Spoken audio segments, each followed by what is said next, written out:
কেন, কিসের জন্য? আমরা তো হারিয়ে যে যাব। হারলে আমি যদি শপথ নিতে যেতাম তাহলে আমি রেজিগনেশনটা করতাম। এখন তো কোয়েশ্চেন ডাজন্ট অ্যারাইজ। আজকে মমতা বন্দ্যোপাধ্যায় প্রেস কনফারেন্স করছেন এবং সেই আগের অ্যাটিটিউড, কোন রকম ন্যূনতম তার অ্যাটিটিউডের মধ্যে পরিবর্তন নেই। শুনুন, রাজনীতিতে অমিত শাহ বলেছিলেন সবাইকে তড়িত করে ঝুলিয়ে পেটানো হবে। আগে তাকে জিজ্ঞেস করুন, তারপরে অভিষেক ব্যানার্জি উত্তর দেবে। আর প্রেসটা আমি করছি, অভিষেক ব্যানার্জি করছে না। যা জিজ্ঞেস করার আমাকে জিজ্ঞেস করুন। বিধানসভাতে সরকার প্রতিষ্ঠা হওয়ার আগে যে প্রাথমিক কাজকর্ম সেটা আপাতত শুরু হয়ে গিয়েছে। বিধানসভার বাইরেও সেন্ট্রাল ফোর্স মোতায়েন করা হতে পারে, তার কারণ বিধানসভা থেকে প্রচুর ফাইল বাইরে বেরিয়ে যাওয়ার একটা আশঙ্কা থেকে যাচ্ছে।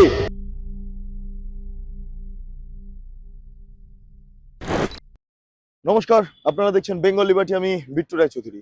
মমতা বন্দ্যোপাধ্যায় হেরে গিয়েছেন। হেরে যাওয়ার পরও তার বিন্দুমাত্র লজ্জা নেই, তার কারণ তিনি ইস্তফা দেবেন না বলছেন। হ্যাঁ, তিনি হারেননি, অর্থাৎ ক্ষমতা তার রয়েছে, এইটা এখনো পর্যন্ত জাহির করছেন।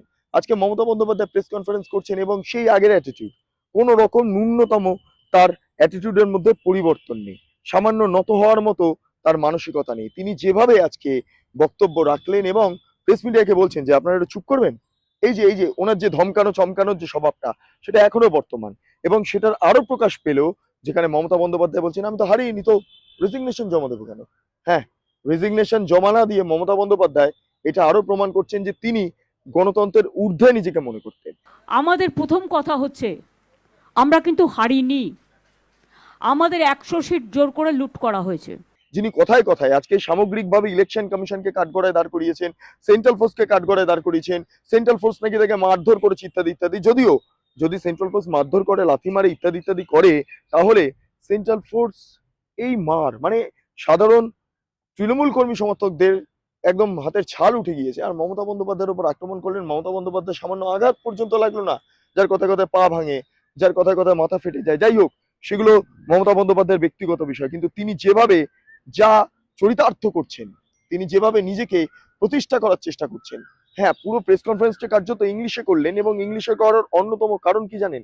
সেটা হচ্ছে জাতীয় মিডিয়া যাতে দেখতে পারে, জাতীয় মিডিয়া যাতে এই তার বক্তব্যকে রিলেট করতে পারে, সেই কারণের জন্য তিনি ইংলিশে বলছেন। এবং তিনি কার্যত প্রমাণ করার চেষ্টা করছেন এই মুহূর্তে দাঁড়িয়ে যে ইন্ডিয়া জোট, সেই জোটের অন্যতম বড় শরিক হিসাবে তিনি এখনো পর্যন্ত রয়েছেন। এটা কার্যত প্রতিষ্ঠা করার মমতা বন্দ্যোপাধ্যায় চেষ্টা করছেন।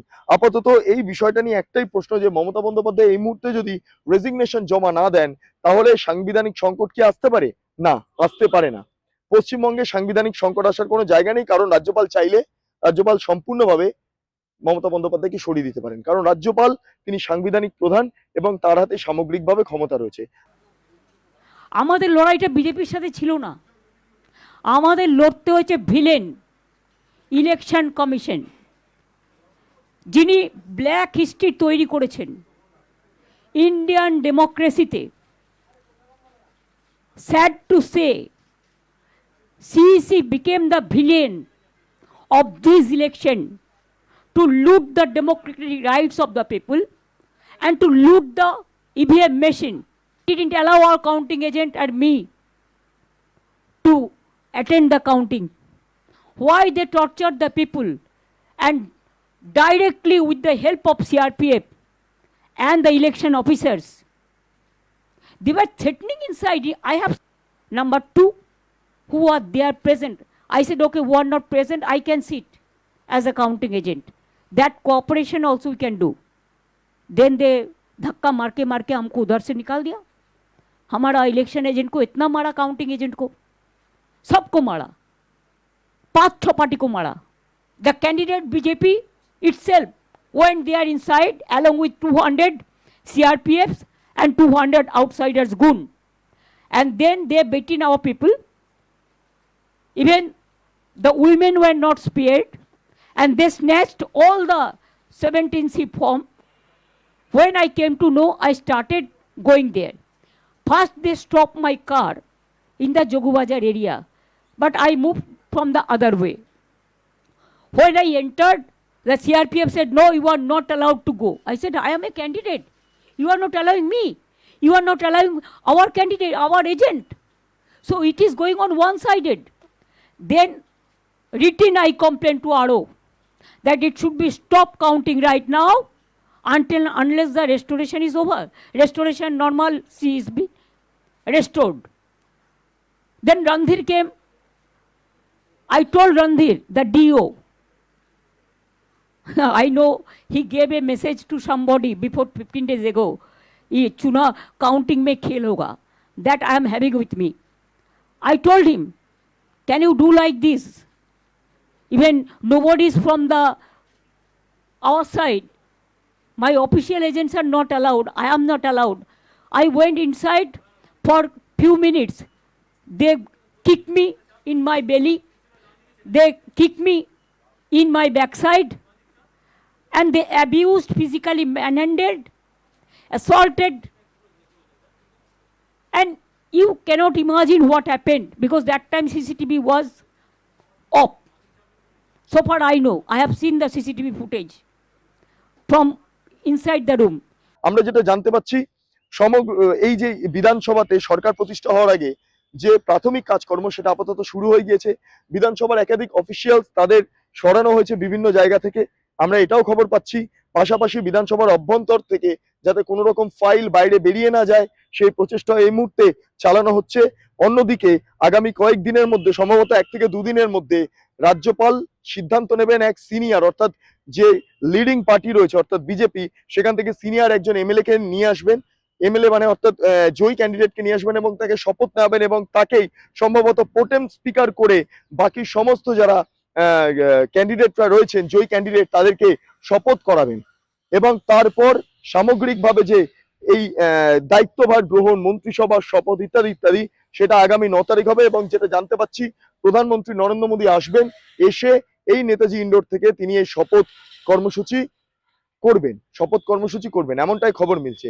তবে মমতা বন্দ্যোপাধ্যায় এর মাঝে যে বক্তব্যটা রাখছেন যে আমি কেন রেজিগনেশন দেব এটা হচ্ছে এই মুহূর্তে সবচেয়ে ইম্পর্টেন্ট পয়েন্ট। কেন কিসের জন্য? আমরা তো হারিয়ে নিয়ে যাব। হারলে আমি যদি শপথ নিতে যেতাম তাহলে আমি রেজিগনেশনটা করতাম। এখন তো কোয়েশ্চেন ডাজন্ট অ্যারাইজ।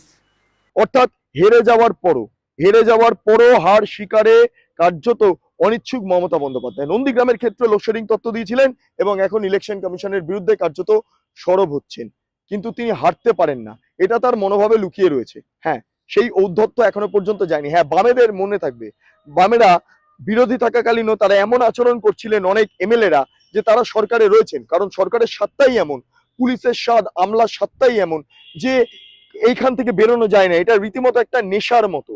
হ্যাঁ সেটাই মমতা বন্দ্যোপাধ্যায়কে গ্রাস করে বসেছে। সেই কারণের জন্য আজকে মমতা বন্দ্যোপাধ্যায় তিনি রেজিগনেশন দিতে অনিচ্ছা প্রকাশ করছেন যদিও এই অনিচ্ছা প্রকাশ করার কোনো রকম কোনো যুক্তি নেই কারণ রাজ্যপাল চাইলে মমতা বন্দ্যোপাধ্যায়কে রেজিগনেশন করাতে বাধ্য এবং সেটা করতেই হবে। আর অন্যদিকে দাঁড়িয়ে এই হাউস আগামী কয়েকদিনের মধ্যে আবার নতুন করে শুরু হবে ফলে হাউসের সামগ্রিক কাজকর্ম ইতিমধ্যে শুরু হয়ে গিয়েছে। হ্যাঁ যেটা এই মুহূর্তে নজরে রাখা হচ্ছে নবান্নকে আপাতত সেন্ট্রাল ফোর্স ঘিরে নিয়েছে। নবান্ন থেকে যাতে কোনো ফাইল না বেরিয়ে আসে। আমরা যেটা জানতে পাচ্ছি বিধানসভার বাইরেও সেন্ট্রাল ফোর্স মোতায়েন করা হতে পারে তার কারণ বিধানসভা থেকে প্রচুর ফাইল বাইরে বেরিয়ে যাওয়ার একটা আশঙ্কা থেকে যাচ্ছে। সেই কারণের জন্য এমন সিদ্ধান্ত গ্রহণ করা হচ্ছে যেটা আমরা এখনো পর্যন্ত খবর পাচ্ছি। খুব গুরুত্বপূর্ণভাবে আজকে প্রাক্তন স্পিকার বিমান বন্দ্যোপাধ্যায় তিনি এসেছিলেন এবং তিনি আসার পর তিনি তার ঘর থেকে তার মমতা বন্দ্যোপাধ্যায়ের সঙ্গে ছবি বিভিন্ন ট্রফি ইত্যাদি ইত্যাদি তিনি সরিয়ে নিয়ে আপাতত চলে গিয়েছেন কিন্তু ভালো করে সিসিটিভিতে দেখা হয়েছে কোনো ফাইল বা কাগজপত্র সরছে কিনা। আপাতত বিধানসভার যারা সিসিটিভি দায়িত্বে রয়েছেন তারা বলছেন না এমন কোনো ঘটনা ঘটেনি। তবে আশঙ্কা তো স্বাভাবিকভাবে থেকে যায়। ইতিমধ্যে যেটা জানা যাচ্ছে বিধানসভার যিনি সচিব আছেন তার কাছে ফোন কলস গিয়েছে এবং নোটিফিকেশনও গিয়েছে এবং সেখানে বলা হচ্ছে যদি কোনো ফাইল সরে তাহলে তার দায় কেবলমাত্র সেক্রেটারিকে অর্থাৎ সচিবকে নিতে হবে। ফলে এক্ষেত্রে দাঁড়িয়ে জেল এবং জরিমানা উভয় হওয়ার প্রবল আশঙ্কা রয়েছে। এখান থেকে বিধানসভা এই মুহূর্তে কার্যত কড়া নিরাপত্তা বেষ্টনীতে আটকে দেওয়ার একটা প্রবল চেষ্টা চালানো হচ্ছে। অন্যদিকে দাঁড়িয়ে বিধানসভায় এই মুহূর্তে যে পরিবর্তনের হাওয়া আমরা দেখতে পাচ্ছি যে বিজেপি আস্তে আস্তেই এখানে যে ইউনিয়ন ছিল তা পরিবর্তিত হয়ে গিয়েছে সম্পূর্ণভাবে। অন্যদিকে আবির খেলা হয়েছে আজকে বিধানসভার অভ্যন্তরে ঠিক একইভাবে নবান্নের অভ্যন্তরেও আবির খেলা হয়েছে। সবটা মিলিয়ে এই মুহূর্তে রাজ্য রাজনীতি তুঙ্গে বিধানসভার ভবিষ্যৎ সেটা আপাতত কয়েকদিন বাদে নির্ধারিত হবে। তবে সবটা মিলিয়ে এই মুহূর্তে মমতা বন্দ্যোপাধ্যায় রেজিগনেশন না জমা দেওয়ার বা রেজিগনেশন রাজ্যপালের কাছে না পাঠানোর যে ইচ্ছা প্রকাশ তিনি করেছেন সেটার বিরুদ্ধে আপাতত সরব সামগ্রিকভাবে রাজনৈতিক মহল এবং এই পশ্চিমবঙ্গবাসী। যাই হোক, আপনারা এতক্ষণ ধরে দেখছিলেন বেঙ্গল লিবার্টি। চ্যানেলটি অবশ্যই ভালো লাগলে লাইক করুন, সাবস্ক্রাইব করুন, শেয়ার করুন, বেল আইকন ক্লিক করুন www.bengalliberty.com। সেখানে ক্লিক করুন, সমস্ত খবর আপনাদের জন্য সাজানো রয়েছে। স্বাধীন, কাঁচিন এবং গেরিলা সাংবাদিকতার পাশে দাঁড়ান। অসংখ্য ধন্যবাদ।